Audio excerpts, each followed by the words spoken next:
welcome to Truck Stop Murder and True Crime Podcast. I am your host, Gary Howard. And if you're a returning listener, thank you. Sorry for the long pause. And if you are a new listener, thank you for giving me an opportunity, a shot to listen to. But what I do is I'm a truck driver. Well, I used to be an OTR truck driver. Now I'm a dump truck driver in Houston. But I talk about reviews and different things at truck stops. I also talk about a murder that may happen around that truck stop. So, and it contains murder, violence, sometimes rape. And if this is not for you, I do. I thank you for giving me a shot, but sorry, this is not for you. But we do talk about stuff like that, as in the murder, the title Truck Stop Murder, but and True Crime Podcast. So far, all my episodes has been about murder. One of these days, I do have some planned up that is just crime, but as of right now, we've just been covering murders. But as for my long pause in my recording, a lot of it has to do with I started a new job. I used to work for Prima Express, long haul, but after 9 years in the military and 6 years driving OTR truck, I'm ready to go home, stay home, which has been a nice month off at home. Constantly get to go home every night, and it's not too bad. So with that, I had to, the transition, trying to get everything set up, and also set up my studio, get everything worked out. Also, the case that I do want to cover is my niece Dannielle, but there's really not much about her. I can't find anything, but I will get into that. I have asked a lot of her family members for info, but just not getting nothing. But anyhow, if that's what you like to do, thank you for giving me opportunity. If you like to listen to that story, without further ado, this today's story. Now, this is a two. There's two stories in this because if I just did my niece, it would be about a 10-15 minute episode. So today we're going to cover Dannielle, and now Ancestry.com has it down as Dannielle Antown Denise Salvita. I think that's how you say the last name, but that was her boyfriend before all this occurred.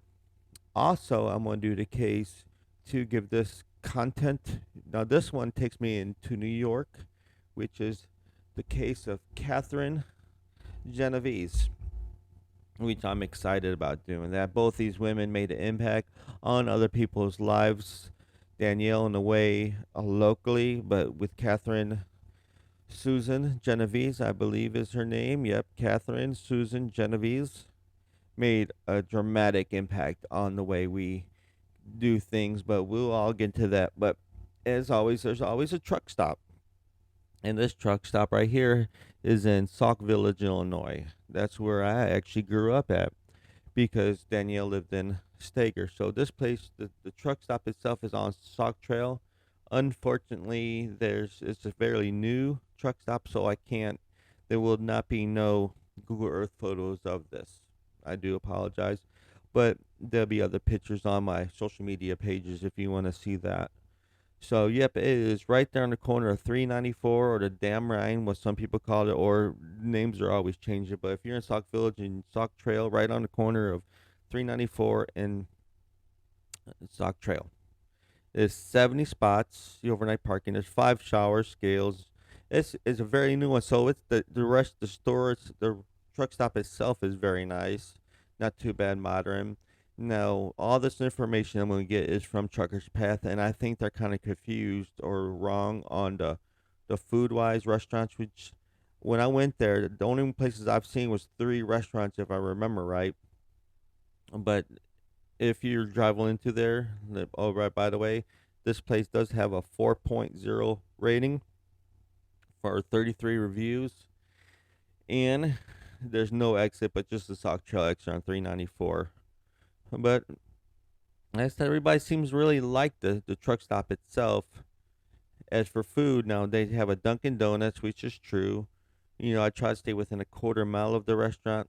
But here's where it gets, unless they update it, since I quit going there for a while now, I'll tell you why. But they have a black salt Indian bar, which I remember seeing at Who's Barbecue, which may be or maybe not be there. Tony's Food and Liquor, Roots, Bamboo Jerk, and super. Well, I remember the Dunkin' Donuts is there. There is a Dunkin' Donuts there. So if you go there, and most truck drivers have there, you have to get your refill through the. So there's not coffee in the store. You have to get it through Dunkin' Donuts. There's a Dunkin' Donuts. Also, there's like a beef place where Italian beef and different combo stuff like that is just really big in the Chicago area if you like that. And then there's a taco place which is kind of cool because it looks like there's actually a taco truck inside the building. So you go there and they all it's really good food. They have alcohol, beer, all that good stuff there. But yeah, the store itself is nice. But my experience when it first opened up, there's always parking. And then eventually they added pay parking, which is just not too many of them.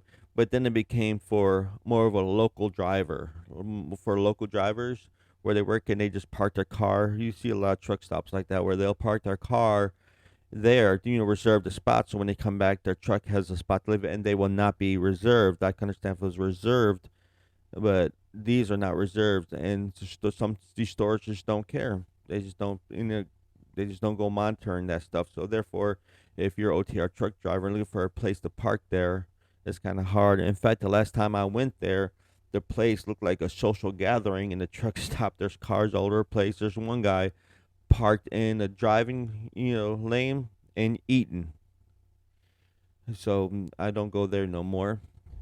Unless, well, no, I say I don't go there no more. Now, well, actually, I don't because I'm no longer OTR truck driver, but I be in Houston, but I'm not giving it up totally. I still have my CDL. My medical card will be up to date soon. So, but if I ever want to go back on the road and find out this is not working for me, then because I did leave on good terms with Prima Express. But yeah, there's really nothing negative about this truck stop. 5 stars everywhere. A lot of places, very nice and clean, well lit, secured parking lot, and food is great. Yeah. And then our best truck stop in town. It's the only truck stop in town. I love eating here. The parking lot is so quiet and clean. Well, that was 2 months ago. I don't know. Maybe got confused with the other one. I didn't have that experience with it. Interesting place with some local unique eats. Yep. Now let's see what people think negative because I could go positive all day, on this. One anonymous just says terrible. 2 star. This place was good when it first opened. Now 4 wheelers plugging up spots. Exactly.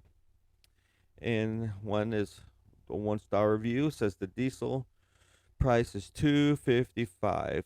And updates on parking. A lot of people updates on parking when they do leave the negative reviews. Clean food.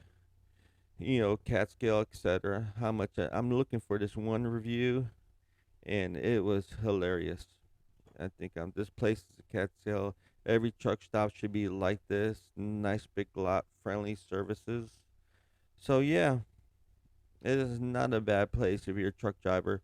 But yeah, like I said, if you're driving your car and you end up stopping through here for some reason, maybe on your way from Kankakee going to Chicago, Chicago leaving, yeah, you have a Italian restaurant. Not Italian restaurant, but you have a Italian roast beef place, which has all the mentees, a hot dog stand, everything what Chicago has, a Dunkin' Donuts, and a taco van. Well, I say taco van, but it's a taco, and plus they have the food that normal truck stops have. So there you go. That is the truck stop where Sauk Village. Now let's talk about Dannielle and Dennis-Towne. She had lived in Steger, Illinois, which is right, like a bordering city of there.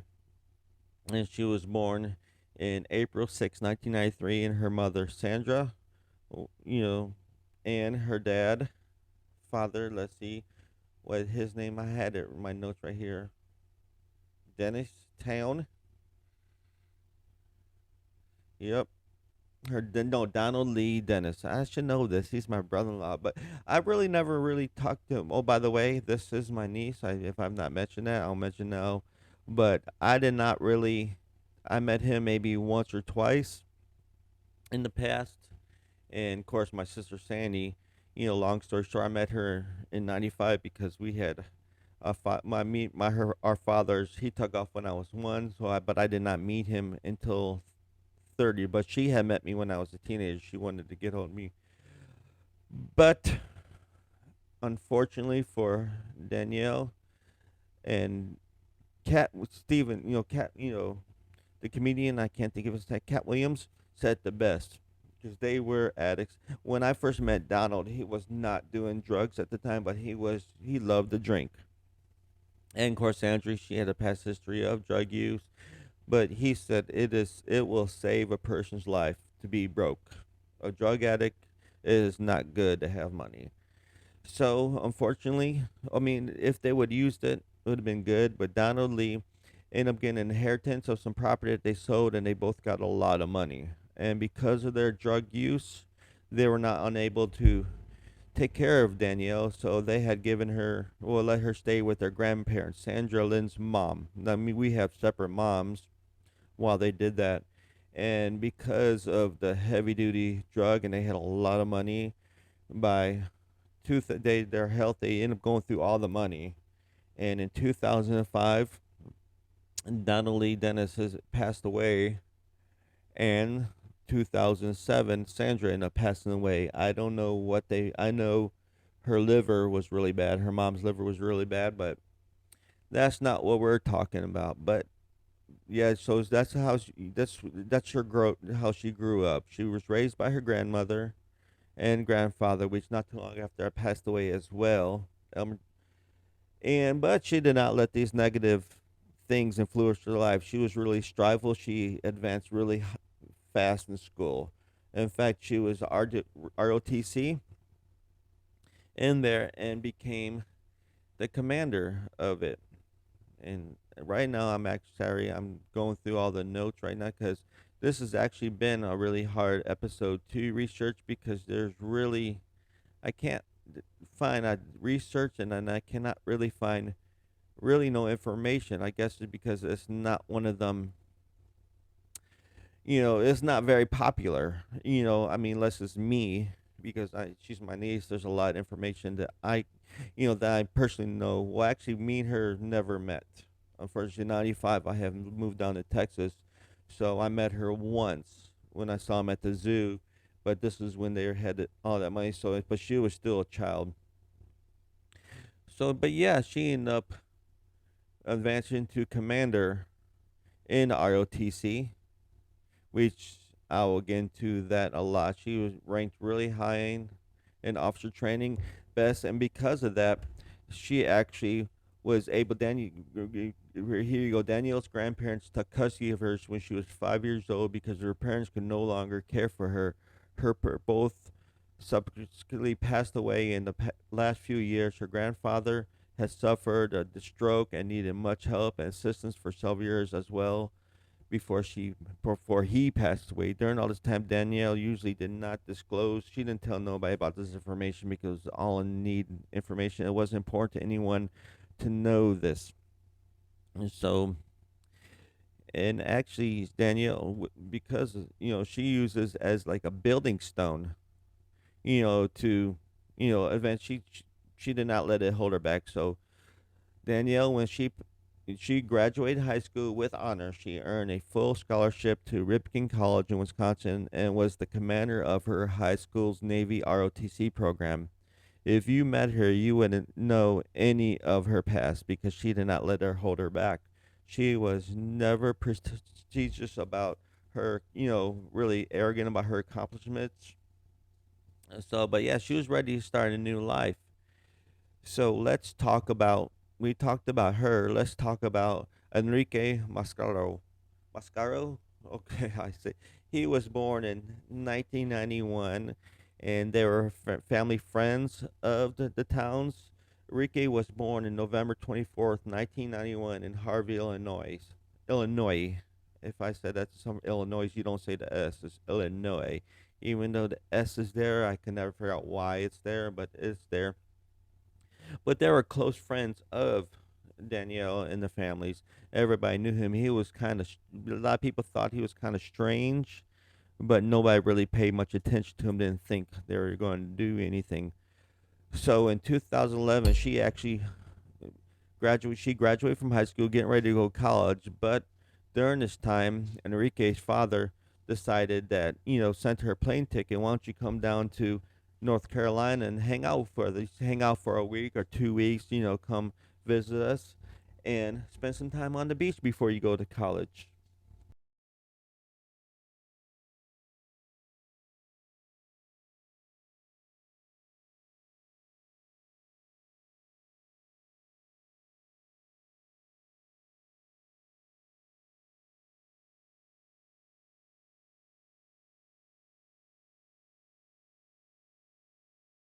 So she went down there, but during this time, like I said, Enrique, I think he had a really big crush on her, but he would have, been told by a lot of people that he would stalk her, send flowers to her, but leave anonymous, wouldn't say who it's from or nothing, but be really stalker. As a matter of fact, her parents, her grandparents at the time, her grandmother said it was kind of, always worried about him, actually worried about her going to North Carolina because of this, because of him. But that her mom was still alive and decided it wouldn't be a good idea. At this time, this is when I was in Fort Bragg, North Carolina, actually. She had reached out to me to visit me, but, one of my regrets in my life that I just, nothing I could do about it. But I was moving out, and she had contacted me and wanted to visit me and hang out with me, but she could not get to Fort Bragg. So she went down there, and everything after this is just I read some things, I can't find it no more, but stated that when she went down there to hang out with him, he was still trying to interact with her as a relationship, but she did not want to. She already had a boyfriend at the time that was still up in Chicago. She came by herself. And after this, they decided he told her something about a party by the beach, so they went there and disappeared. And they did not come home that night. So they were wondering what happened. They knew the location where they were going, but they did not know where they were. So they went to the last known position of where they might have been, where they saw what was looked like a massacre, a bloody site. There's blood, there was branches broken and whatnot, and it looked like something happened there. So of course that fast concerns at the time. Everybody's looking. They start putting different, wanting, putting notes, signs up looking for her, wondering where they both were. At this time, both Enrique and Dannielle was considered missing.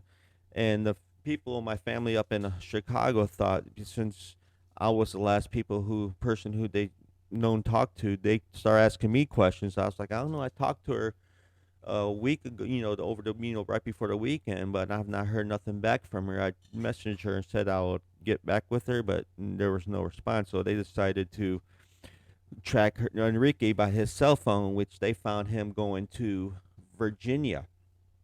And so they start tracking him, and at a donut shop in Clifton Forge, Virginia, he was driving around erratically and actually stopped to went in the donut shop and asked for directions.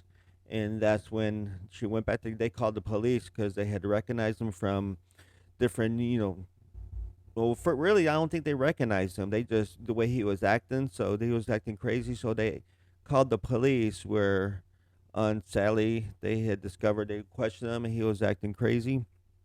They did open the trunk, and that's where they found Dannielle with a gunshot wound to her head.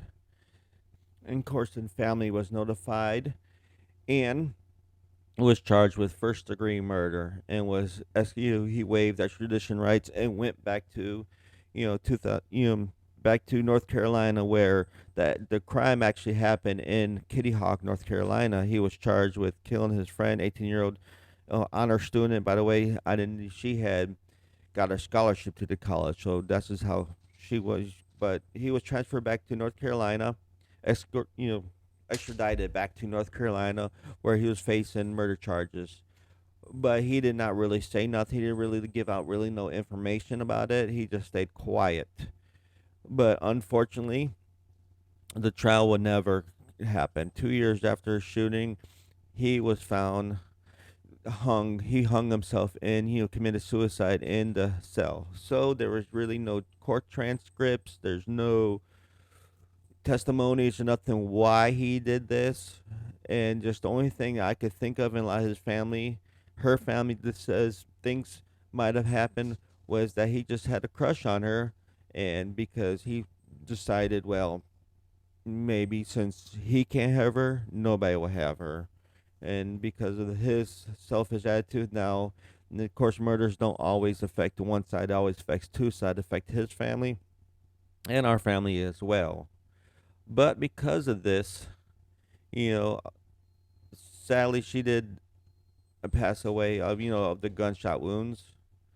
But because of that, her life did you start a legacy. There's a lot of people because of this and because of her impact of the school. They had made a annual DDT fitness in her honor. So the last one I seen was I think 2015. They had actually 2013 was the last one I seen. I don't know if they continue doing that, but they have for like a fitness challenge where different schools compete on that. They also have individual ones to earn the Bloom Trophy. Also, they get a scholarship with this. So, past recipients of this 2015 was the Danielle Denise Memorial Scholarship. Also, award at least one, awards at least one $1,000 scholarship per year. Recipient, I can't say that, must be enrolled in the JRTC program at Bloom Trail High School and stay grown for at least 2 years prior to applying. Applicants for their 2016, but that was the last one I seen. There, now so they have a scholarship. They also have the physical fitness for that. But yeah, legacy.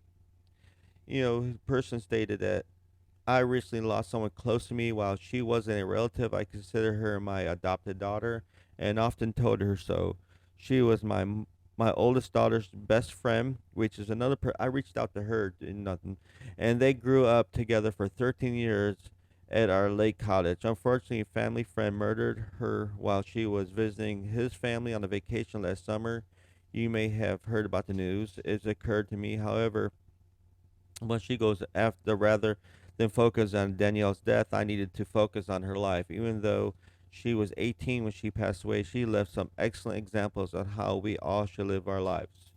But like I said, yeah, even with her family, with the drug use and different things about her, she never let that, uh, you know, affect her life. Everything she lived her life to the fullest, and never stopped, trying to achieve greatness.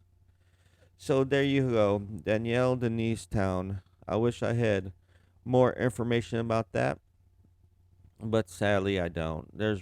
She is not like a really popular case because it was a small. There's nothing really covered in news really heavily, unlike what I'm about to cover now. My next, you know, because right now I would have been over with right now, but this is one episode right now that also affected a lot of people's life. And we're talking about this one started up to 911. This is also with the bystander laws started off this, and it all started with Kitty Catherine Kitty, no, not Kitty. Her name is. Sometimes my computer goes crazy on me. Catherine Susan Genovese. Let's talk about Catherine Genovese. She was born in Brooklyn, New York, the eldest of five children of Italian American parents, Rachel and Vincent Genovese. She was raised Catholic and living in a brownstone home on the 29th Street, John's Place in Park Slope, a western Brooklyn neighborhood populated mainly by families of Italian and Irish heritage. In her teenage years, she attended the Prospect all girl Prospect Heights High School, where she was recalled as being self assured, being beyond her years, and having a sunny disposition. After her mother witnessed the murder, her family moved to New Canaan, Connecticut in 1954, while Genovese had recently graduated from high school, remained in Brooklyn. She said she wanted to live the good, the fast. She liked that lifestyle that they had in New York. Remained in Brooklyn with her grandparents to prepare for her upcoming marriage. Later that year, the couple's marriage was annulled near the end of 1954 because of different health. She could not have sex. She had some medical conditions that was now made it very painful for her to do so.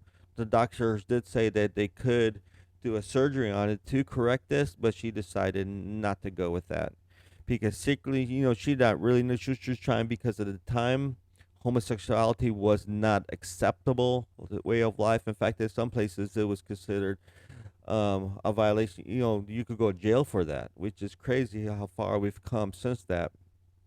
And so, but after moving into an apartment in Brooklyn, Genovese worked at clerical jobs, which she found unappealing. But in 1950, she had accepted a position as a bartender. In August of 1961, she was briefly arrested for bookmaking. Actually, she was just like, after being taken bets, well, she's been taking bets for horses races for the bar Patreons.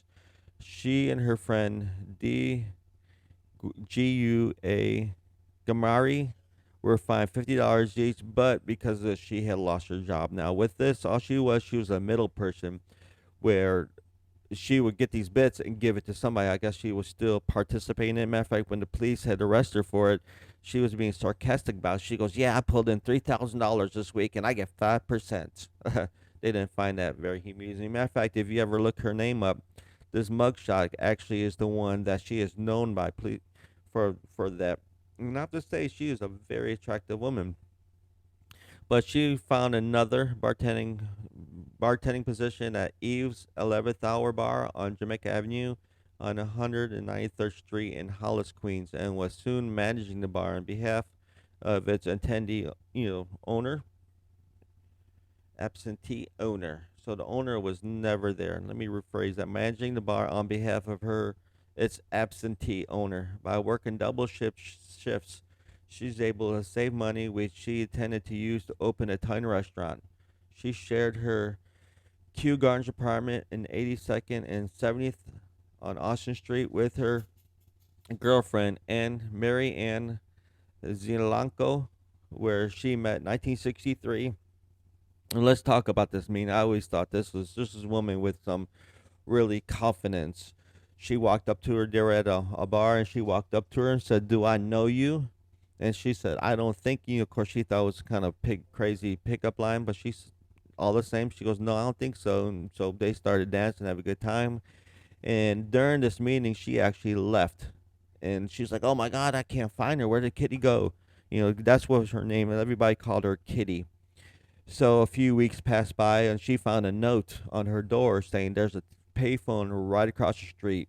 Be there at this certain time and pick up the phone." So she called him up, and that was Kitty. So after that, now nobody really they kept it. Like I said, during the '60s, homosexuality was, people really frowned on that. So they really never let nobody know what was going on with this relationship. They were just roommates. So let's talk about another person that was involved in this. Then we'll get into what happened. Winston Mosley.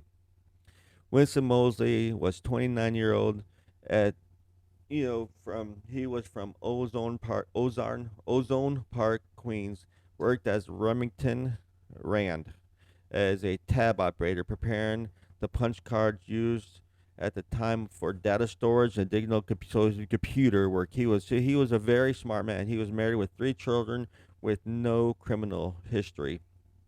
And later, people found he had like a 130. He had a 135 IQ. So he was very intelligent. And as for a black person at the time, he was really accelerating for the time. I think that he had his own home, 5 German shepherds. So he had a good lifestyle for somebody. They said 1 out of 10 black people at the time actually had housing at their own house, just because of the time. But yeah, he himself also had where Kitty had a good lifestyle. His life grew. His childhood was not as good as hers. He grew up with his mom. One day said that she ended up having a tumor in her stomach, and said that she had to leave because of that. Go have it removed. But the problem was she went to the doctor, had it removed, and when he came, never returned. What she was sick of her husband, which her husband, the father was Alfonso Mosley, and mother was Fanny S. Fanny left. She got tired of that, so there he is. He has no mother, but he has a father. But eventually, his father left too, as well. And later on, he actually confessed to young Winston that he was not his father. But if he acknowledges his father still, but I don't know. But yeah, he was born March 2nd, 1935. Very intelligent man. But unfortunately, when their path, he was really, anxious person. He had two lives. His life with his family, his job, and everything was one thing. But then he had his nightlife where he went around and did crimes, and we'll go and get into that. But one night on the way home from work, a kitty had a little red Fiat. She was driving home. So approximately 2:30 a.m. on March 13th, 1964, Genovese left the bar where she worked and began driving home in her red Fiat. While waiting for a traffic light to change on Hoover Avenue, she was spotted by Winston Mosley, who was sitting in a parked car. Genovese arrived home around 3:15 and parked her car in New Gardens, Long Island Railroad Station. Parking lot. Does that sound like a computer there? Yeah. Key Gardens, Long Island Railroad Station parking lot. About 100 feet from her apartment door in an alleyway at the rear of the building. As she was walking towards the apartment complex, Mosley, who had followed her home, exited his vehicle. Then he parked at a corner bus stop on Austin Street. A man with a hunting knife, he approached Genovese. She ran towards the front of the building because she saw the guy before she started approaching. So she started going around the front of the building. So she ran towards the front of the building, and Mosley ran after her, overtook her, and stabbed her twice in the back. Genovese screamed, "Oh my God, he stabbed me, help me." Several neighbors heard her cry, and only a few of them recognized the sounds of a cry for help. When Robert Mosley, one of the neighbors, shouted out to Tack, "Let that girl alone," Mosley ran away, and Genovese slowly made her way towards the rear entrance of the building, seriously injured and out of view of any witnesses. Now, a lot of people think, now this is where it gets crazy. A lot of people think that everybody watched and did nothing, but actually, they say 37, 38. Depends on what source you look at. There's different numbers of people. This is where we'll get into it about what came out of this, but really, two people, did not do nothing. One was, well, when we get into stuff, so Winston Mosley entered his car, drive away, but returned 10 minutes later because he was sitting there. He saw that none of the police called the police, and he knew that there was no police that was going to show. So, shadowing his face with a wide brim hat, he returned searching the parking lot for Kitty in the train station apartment complex, and eventually finding Genovese, who was barely conscious, laying at the hallway of the back of the building, where a locked door was preventing her from going inside. Out of view of the street and those who may have heard the sign of any of the attack, Mosley stabbed Genovese several times more before raping her, stealing $49 from her, which is probably a good catch at the time, and running away. The attacker spanned approximately a half an hour. The attack spanned approximately half an hour, and knife wounds. And Genovese has suggested that they attempted to defend herself from him. A neighbor and close friend, Sophia Farrar, found her shortly after the attack and held her in her arms until ambulance arrived. The records of the earliest call to the police were unclear and were not given a high priority. The incident occurred 4 years before New York City implemented the 911. Occurred 4 years before the 911 system was in place, so they were still working on it. One witness said his father called the police after initial attack and reported that a woman was beat up, but got up and was staggering around a few minutes after the final attack. Another witness, Carl Ross, which I'm going to talk about him, called two friends for advice about what to do. The second, whom called a third friend, and then called the police. Let's talk about Carl Ross. Actually, let's go back. I don't have his name right in front of me right now, but when the attack first happened, right across the street there is a elevator operator in the building across the street of that same building, and he saw the attack happen. But because he saw he knew Kitty who Kitty was and knew that she was a lesbian, he just kind of looked the other way, did not want nothing to do with it. So he went back in the elevator, went back in his apartment in the basement, and went to sleep like nothing happened. So, by the way, Kitty did die en route to the ambulance. But Carl Ross, when the attack was happening at the bottom of the stairs, his apartment was right up the stairs. He actually opened up the door and looked down and saw the attack occurring, but closed the door real fast. And because his homosexuality was the same, he was afraid that if he called the police, that they would not listen to him. They wouldn't take him seriously. Of course, he was a really fidget person, and he didn't know. So first, he called on one friend who's as a matter of fact outside of the woman who was sitting there with him. He was the last. She actually looked down, but because of the stab wounds, couldn't say nothing. But he closed the door, called one friend, and said, "What should I do? What should I do?" And she said, "Just mind your own business and do nothing." So she called another friend and asked her what to do, and she said, "Well, go over to so and so's house, Sophia's house, and not Sophie, but another place." So he went out the window, crawled across the roof, and called Sophia, which was a good friend. Which this woman, we're talking about like a 5 foot woman.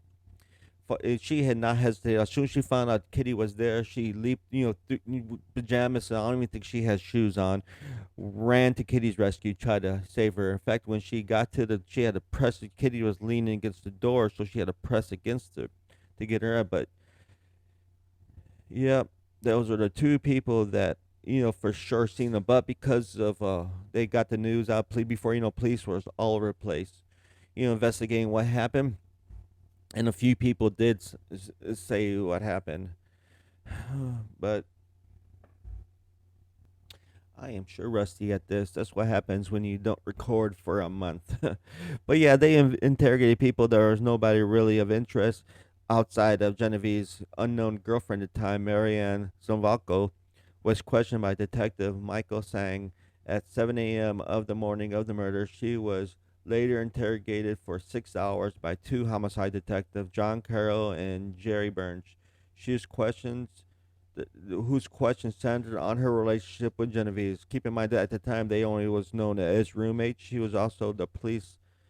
Also, this was also the police focus when they questioned the couple's neighbors initially. Of course, she was considered a suspect at first, but until on March 19, 1964, 6 days after the stabbing, Winston Moseley was arrested for suspect robbery in Ozark Park, Queens, after a television set was discovered in the trunk of his car, a white Chevrolet Cavalier. Mosley's car was. What happened was he was robbing someone's house.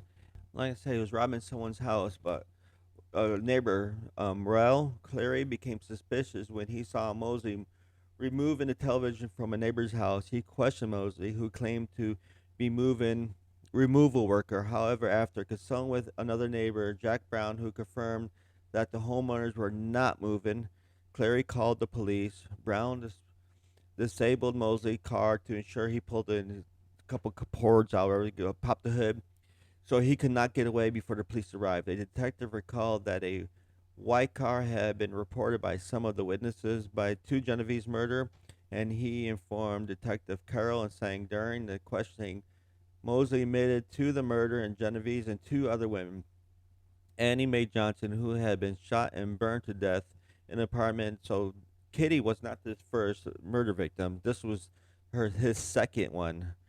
But yeah, she was burnt in her apartment in South Ozone Park a few weeks earlier, and 15-year-old Barbara Culk, who had been killed in her parents' Springfield Gardens home of the previous July.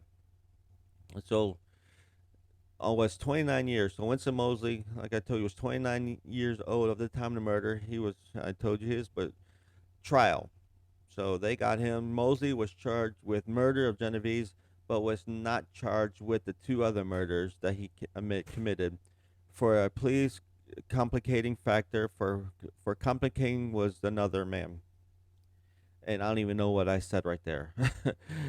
But anyhow, so placing factor that another man, Alvin Mitchell, also confessed to the murdering of Barbara Currick. So some other guy confessed to it. I can never figure out why people do that. If you need, I guess, publicity, but is it really worth the publicity to go to jail? It's only like 50. Some people say it's a 15 minutes of fame or 15 minutes of shame, whatever. You could call it either way. But Mosley's trial began on June 8th, 1964, and was presided over by Judge L. Irwin Shapiro, which that name familiar for some reason. I'm going to have to look that up. Mosley initially pleaded not guilty, but his attorney later charged his plea to not guilty by reason of insanity. During his testimony, Mosley described the events of the night he murdered Genovese along with two other murders to which he had confessed and numerous other burglaries and rapes. The jury deliberated for several hours before returned a guilty verdict, and around 10:30 p.m. of June 10th. On June 15th, Mosley was sentenced. Judge, be gone with you, asshole. Sentenced to death for the murder of Kitty Genovese. When a jury foreman read the sentence, Mosley showed no emotion while some spectators applauded and cheered. Shapiro added, I don't believe in the capital punishment, but when I see a monster like this, I wouldn't hesitate to pull the switch myself. There you go. But on June 23rd, Mosley appeared as a defense witness in the trial of Alvin Mitchell for the murder of Barbara Kirk. After being granted immunity from prosecution, he testified that he had killed her. So one thing he did, because the trial proceeded in a hung jury, but Mitchell was convicted in a second trial. So he tried. One thing he did good in his life. On June 1st, 1967, the New York Court of Appeals found Mosley should have been able to argue that he was medically insane, and the sentence hearing then when the trial court. I'm having hard. This is what happens when you haven't recorded in a month. You get tongue tied. You get ahead of yourself. But I'll try to get back on track. I do apologize. But yeah, the New York Court of Appeals found that Mosley should have been able to argue that he was medically insane at the sentencing hearing when the trial court found that he had been legally sane. And the sentence was reduced to, I guess, be gone with you again, lifetime imprisonment. But normally this would be the last time that you would hear from him. But during this time, this is what Attica. I don't know if anybody remembers the Attica prison riot. There's movies about it, but of the conditions that they were treating the prisoners was really bad. So there's a really bad riot that happened there. And maybe one day I might cover that. But he was there during this time, so he hated it so bad there that the book that I read about him said that he actually put a can of Spam up his ass. He went to the guards, said, "Hey, I got an unpleasant feeling on my," and so they tried to get it out themselves, but they could not. So they ended up bringing him to a hospital where they removed the can, and let him recover. So on March 18th, but on the way back, there was one armed person. So on the way back, he just got out and escaped because of the injuries. They didn't shackle him or nothing. So Mosley escaped from the prison while being transferred, like I said, back to. He was from Meyer Meyer Memorial Hospital in Buffalo, New York, where he had undergone minor surgery for self-inflicted injury. He hit the transporting correctional officer, stole his weapon, and fled in a nearby vacant house owned by a Grand Island, New York couple. Now, Mr. and Mrs. Catherine Kulagaga, Kulaga, where he stayed undetected for 3 days, where he raped the women, just made life hell for them. On March 21st, they went to check on where they weren't there at the time, but people, when they went to check on the house, because people were calling the police. Actually, he had called, now I remember this from the book, he had called a cleaning lady, and when the cleaning lady came up, he had raped her and sent her on her way, but he told her do not call the police, where she did. So the owners of the house, Kelges, first they decided they called the police, but it was going to be a while before they could show up. So they went to check on the house themselves, where they encountered Mosley. First, they saw the broken window, but when they went in the house, Mosley was on top of the stairs waiting for him with the gun in hand, who held him hostage for more than an hour, binding and gagging Matthew and raping the missus. He then took the couple's car and fled. Mosley traveled to Grand Island, where on March 22nd he broke into another house and held a woman and her daughter hostage for 2 hours before releasing them unharmed. He surrendered to police shortly afterwards and was charged with escape and kidnapping, to which he pled guilty. Mosley was given 2 additional 15-year sentences to run concurrently with his life sentence. In September 1971, Mosley participated, like I said, in the Attica prison riot. Later that same decade, he obtained a bachelor's of arts in sociology prison of Nigeria University. He became eligible for parole in 1984. During his first parole hearing, we'll skip all that. He never got parole. They were not planning on. Matter of fact, I watch a YouTuber called Dr. Grande, which he does do really good episodes. If you ever want an analysis on different things, give him a try. Dr. Grande, and he was stating some things about how, why don't you, instead of that stamp that says deny, why don't you, take a hint, read between the lines. Well, I'll stop. I'll let you just go there and find Dr. Grande. But yeah, he was never paroled out of jail. So eventually, I don't know why I'm having a hard time. Like I said, I was hoping to do a lot more before this, but at age 81, he ended up passing away in jail on March 28th, 2016. Now, let's see what the reaction of this. A lot of people believe that because a lot of people across the street was 37 people, because it all started not too long after this. Newspaper, the New York Times, wrote an article about how 37 people stood around and did nothing. So in the following of the murder, it did not receive much media, but it took remark from New York Police Commissioner Michael J. Murphy to New York Times Metropolitan editor.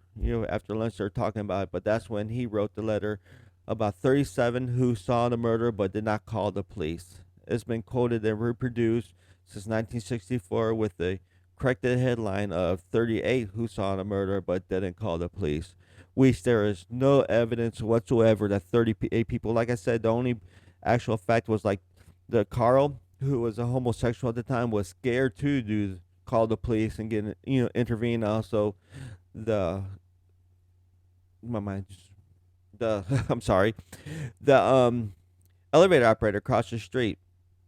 I guess I need to slow down, Gary. I'm almost done with this. So, but yeah, since then, the 911, was really implemented. Also, at the time, a lot of people could not do anonymous calls, so they in place. So if you see a crime or know of a crime, you could call anonymously, where before there wasn't. Also, keep in mind this was back in '64, so a lot of people was still reacting, aftermath of World War II. So this was like a Jewish community. A lot of people still had the stamp on their hand, where they're at Auschwitz, I'd say correctional, but concentration camps. And so a lot of them did not want nothing to do, with calling the police and everything, just because of that. And of course, so there was not, some people called the police, but there's a couple of people that did call the police. Also, there was a bar nearby, so a lot of bystanders thought that maybe it was because there was always arguing couples in front of this place, and so they thought it might have been that. Also, there's the bystander effect, where they call it the Genovese, where a lot of people think the more people there is, more or less likely that somebody else would do something. So why should I do it? There's other people that would do it. But now there's laws implicated that if you do see a crime, it's your obligation to do something. And also the 911. So yeah, so this has really changed a lot of ways where people, looked at things. But there you go. There goes the tale of Kitty Genovese. Of course, like I said, the 911 popular culture. But yeah, a lot of people, there was no 37, 38 people. There was only a few people, just because the building was across the street from it. Doesn't mean everybody's seen it. But there you go. There's two women that actually made impact. Like I said, Dennis-Towne, my niece, who small but in a big and a lot some people's life. Me with her hard work and he contribute to the Navy and ROTC. Even with her rough childhood, she still managed to rise above. The cream always rises to the top. Well, she was the cream. And that's the same with Kitty Genovese. Really, fun, just living her life, just happened to be in the wrong place and wrong person seeing her. A lot of people think if she would have waited 10 minutes, because all it took was for Winston to see her at this intersection. And then with the 911, a lot of laws about instant bystander, stuff like that. So, as always, a lot of people say if you see something, call something, you could save a life. But there you go. Like I said, for my regular listeners, I do apologize for the long pause. But like I said, with job changing, I changed the job. I had to set up my studio, and plus, I was really trying to get information of my niece. I wanted this all be all on my niece Dannielle, but unfortunately, with the lack of information and lack of participation from the family members, they just I don't know if they're. I'm saying I may sound hateful to them, but maybe they just don't want to relive it. In fact, this last July was the 10th anniversary of my niece being murdered. And there you have it. There's Catherine, Susan Genovese, and Dannielle Dennis-Towne Salvita. I'll call that because that's what Ancestry.com has her name under, which I'll go with. But if you like to tell the story, thank you. Share with your friends. I have my Facebook group at Trucks.Murder and also a YouTube channel, which is Trucks.Murder. I'm trying to build that up. And if you want to, you can always go rate and review wherever you go. I know a lot of people say go to iTunes, Apple iTunes, rate review there. It helped me a lot. Right now, I do have a Patreon and also a PayPal. PayPal's at trucks.murder.com. I do have a website, trucks.murder.com or trucks.murder at gmail for the Patreon. I don't know if I have them correct. I haven't seen them, or maybe I just don't have no Patrons and no one will give me nothing, but that's fine. This is mainly as a hobby right now. I'm going to continue to hopefully eventually it become profitable for me. But yeah, there you go. And if you like what you hear, do all that. And also, as always, and I always end with this, and I'll continue doing it, but you can't fix stupid, but you can sure numb it with a 2x4. I am out of here.